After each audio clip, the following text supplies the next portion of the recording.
All right, so let's see.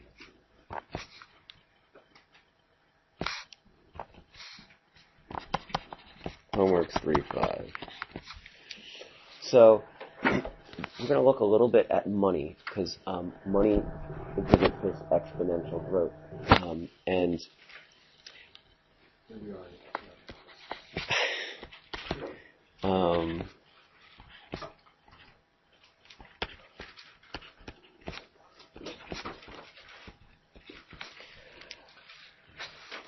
this function actually is a function that describes the growth of money. And I'm going to give you a few explanations, then we'll do a few problems and talk through some. So B is the balance, and the balance is what you have in the bank after a certain number of months or days or years. P is the principal, and that's how much money you start with. And we're going to look at just simple compound growth. So in other words, you take a bunch of money, you put it in the bank, and you just let it sit there, and it will grow. Can you understand how this in some ways is not totally realistic? Like, do you know many people who just take money, put it in the bank, and then that's it? So they can certainly put it in stocks, but if they put it in stocks, do they just leave it there? No, like they may put more money in, depending on, they might take some out, they might move from, one stock to another. So they're like, just putting money in one place and letting it sit there for a long time is not incredibly realistic. But it's a simple way to start, and if we can understand this, we can look at some more interesting situations down the road. Question, comment? Okay. R is the annual percentage rate.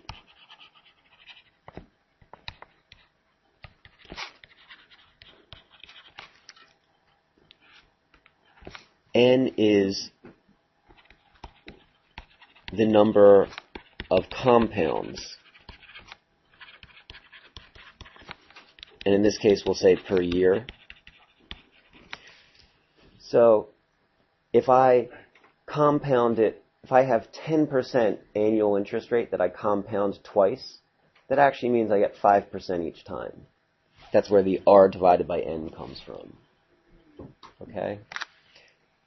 And this N still is the number of compounds, and T is time, in this case, in years. And this should look a little bit like exponential growth. Like this should be, you should be thinking, that looks a little like A, B to the X.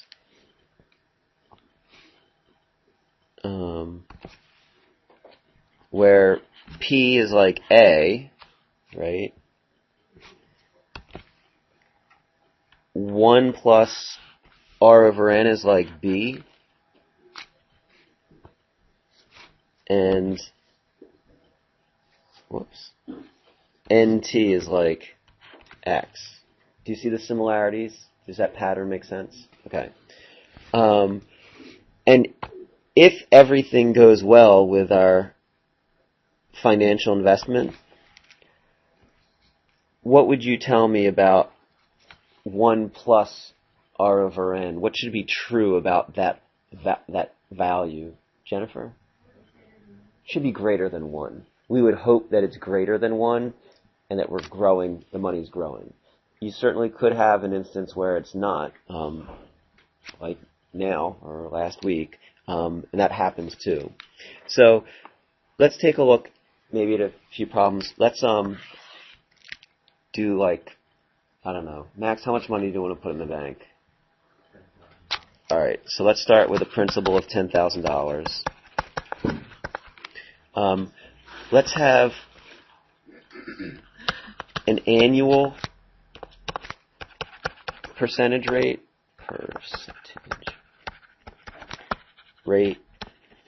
of 8%. And we can compound it. Let's first compound it just once. So let's just do 8% at the end of 1 year. So if you compound annually, that means you just get 8% at the end of the year. So that's going to be, the balance is going to be 10,000 times 1 plus 0.08. How many compounds? 1 raised to the 1. What do you get? All right. So if you compound it annually, you have $10,800. So far, so good? Am I telling you anything you didn't know? Anything you didn't do in Algebra 2? Did you do it in Algebra 1? No. Okay. All right. Let's take that same annual percentage rate and let's compound it monthly. All right. Without doing it, are we going to have more or less than 10,800? Say it loud and proud, everyone. So pathetic. And now what do I raise it to? All right. And I should actually put, let's see, I should put somewhere that I'm doing this just for 1 year. Say again? Right. So we're actually putting T in, Corinne, but what are we putting T in? 1. Yeah. Thanks, Corinne. All right. So what do we get here? We know it's going to be more. 29. Do I have a second on that? It could be 30. Oh, does it round up? Yeah, because it's 995. 995. All right. So we could actually call it $30.00. So we get $30 more by compounding it monthly. Is that okay?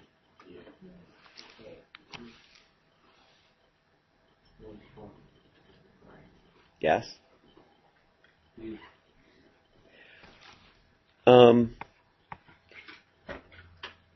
Do me a favor. Take 10,830 and divide it by 10,000.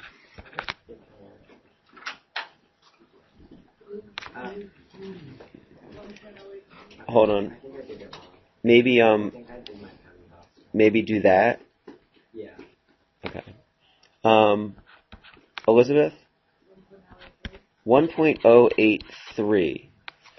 So in other words, $10,830 is 1.083 times $10,000, or another way of thinking about it is 8.3% more. Do you see where I'm getting the 8.3% from?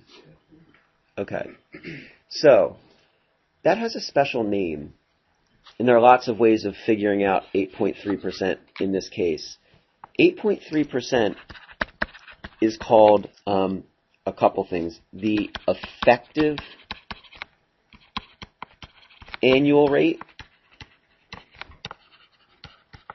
or the annual percentage yield.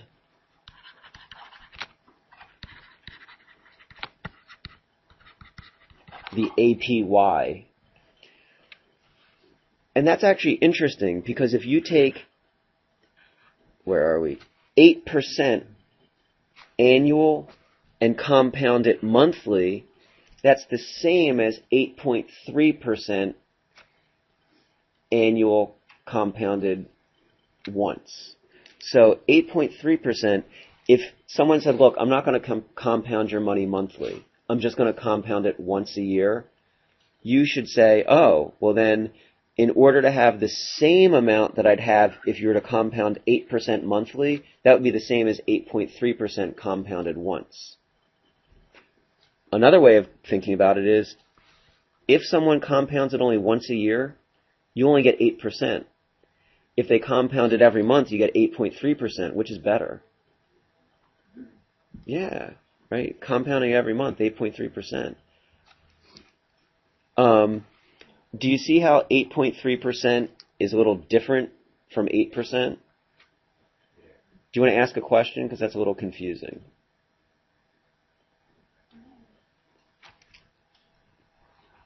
Another way of finding the annual percentage yield is just to look at this piece. To take 1 plus 0.08, whoops, can't. Things aren't working today. Divided by 12, raised to the 12th. What do you get when you do 1 plus 0.08 to 12 divided by 12 to the 12th? 1.0829, right? Or 1.083. So this value is your B value, right? And whatever the B value is gives you your effective annual rate or your annual percentage rate. Does it make sense? The more we compound, the more that effective rate's going to go up? All right, I think I have a question for you then. And I think it's on your classwork. Was that bad? You didn't want that to go away. All right, hold on. It'll be all right because it's going to take forever for this. I wonder if. I don't get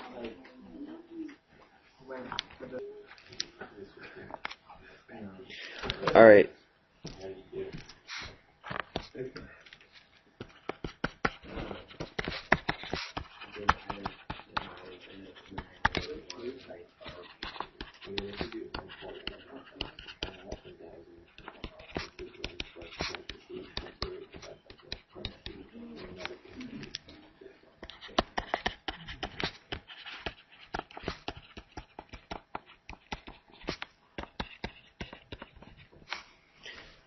All right.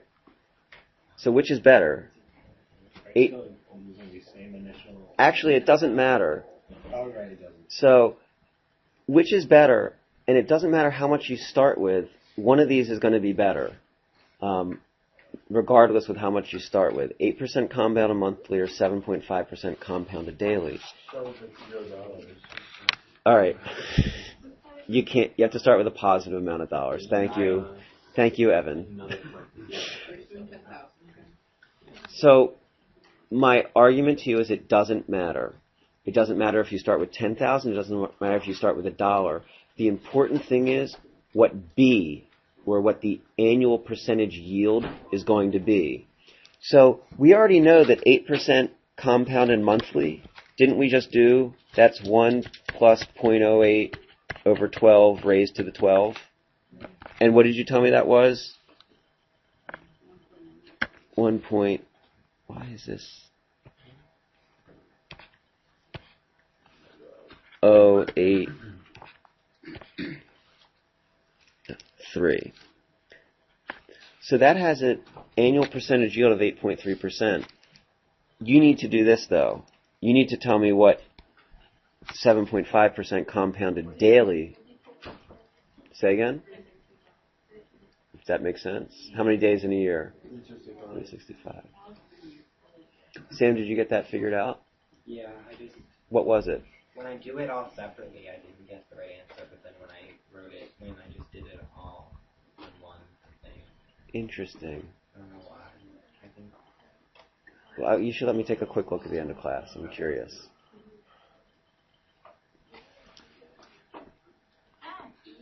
What do you say, Evan? I think I'm wrong, but I got compounded monthly is greater. But tell me what you did. That's not wrong. There's no right answer here. I did 0.075 divided by 365 plus 1 to the 365. And what do you get? And I got like 1.0778. Okay, 1.07. I'll call it 8. And I just timed that by 10,000, and I got it. Okay, now look. The important thing. I want to say this again. It doesn't matter how much you start with. You don't have to start with 10,000. You don't have to start with 10. The important thing is which growth rate is going to be bigger.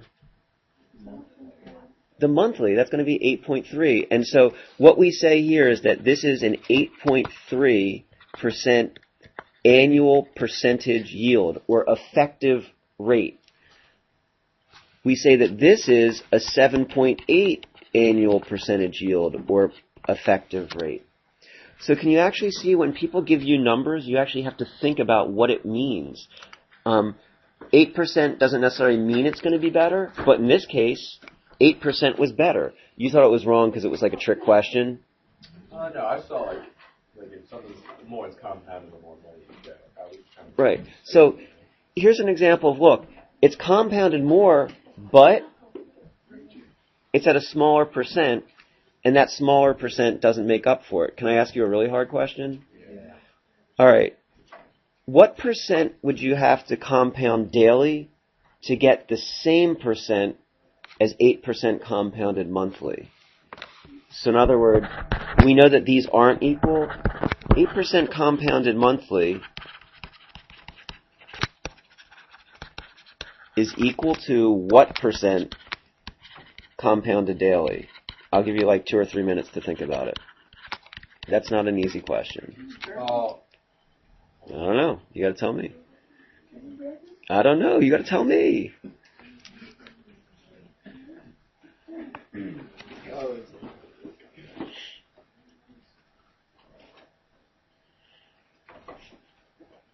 Not an easy question.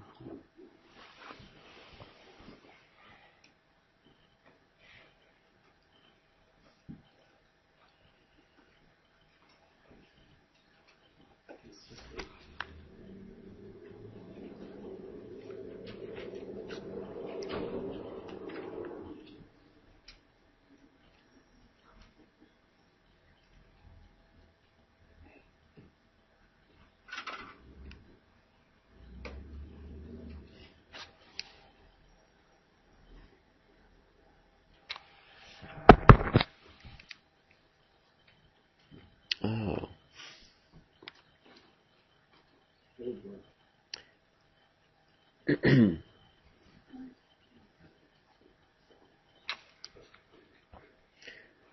You know what? As I'm looking at your classwork, I see another vocab word. There's this word.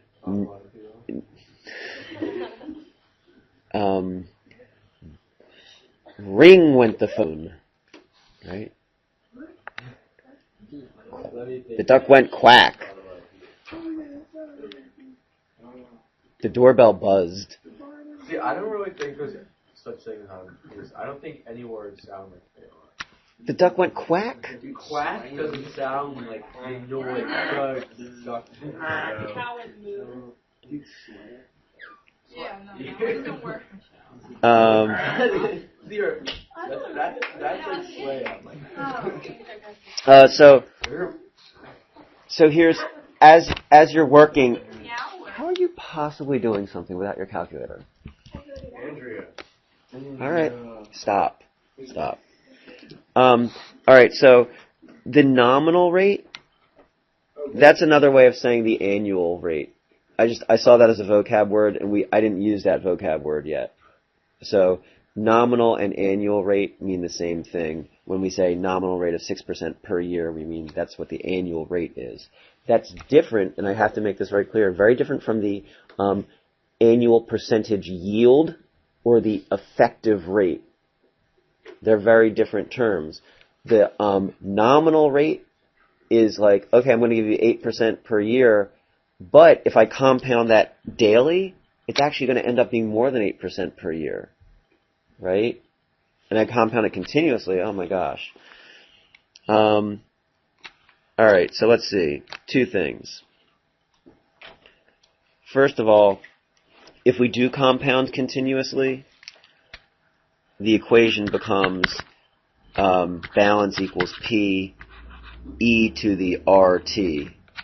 And you saw that last year, I think, right? So if you see it compounded continuously, it just means you're going to plug in R for the rate in PE to the RT.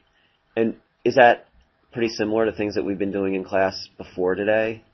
Yeah? Continuous growth rate, right? Okay, so what'd you find out? This was a hard question. Did you find out what percentage it was? Michelle's out of hand. Elizabeth is out of hand. Sam is out of hand. I don't know. I mean, Is this the same as like setting what 8% compounded monthly is to that formula? I think so. Okay, so what I did was I crossed it out, but I thought I was wrong. But I set 1.083. All right, do people agree that that's 8% compounded monthly? Is that okay? Okay. Equal to 1 plus R over 365. What do people think? Is that equation right? Does that make sense? All right, Jennifer says yes. Monty, Sam, no. Sam. Oh, yes, it is actually. Monty. I'm sorry. What? How? How what? How is it right? Were you up late last night screaming?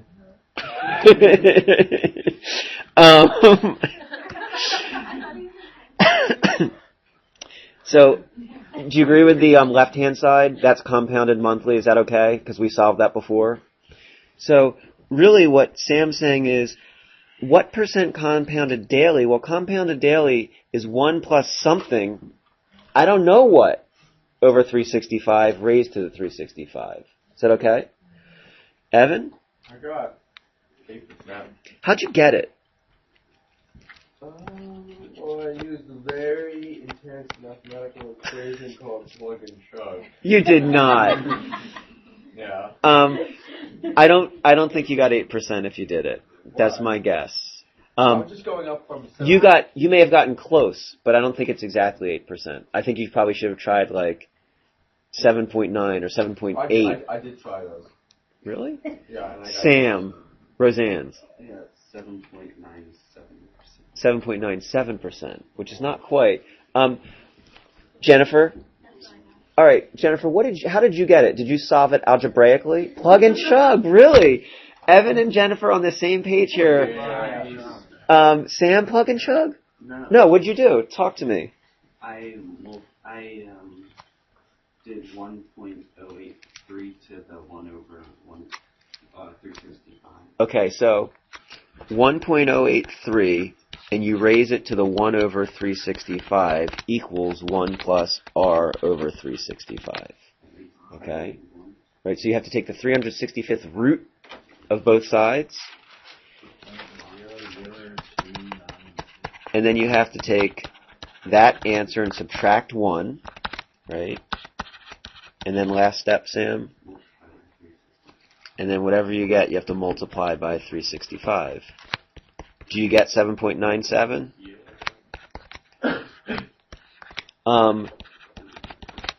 So the rate, 7.97%, that's actually pretty close to 8%. So actually compounding daily isn't a huge improvement over compounding monthly. It's 0.03% better. But think about it. Compounding monthly was actually much better than compounding annually. So there comes this limit, right? Compounding at some point doesn't make things all that much better, and that limit is E, continuous growth. It doesn't get any better than continuous growth. You can't compound so that you're making like an infinite percentage increase every second or something like that. There's a limit. Someone said it before. What else could you have done with this? I thought someone said it, Danny or Keith or Monty. You could graph it. Okay?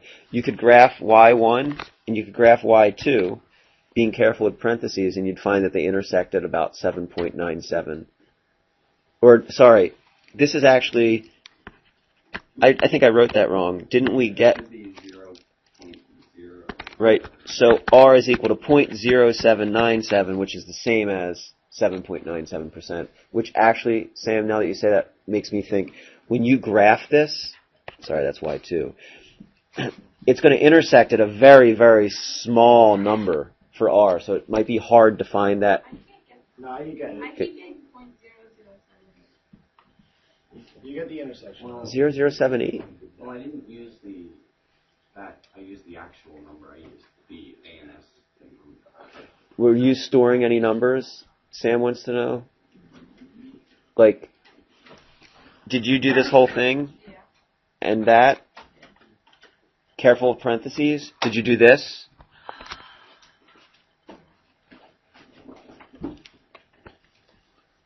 I have a feeling the bell's going to ring, but let me give it a shot. So, what do I need to do?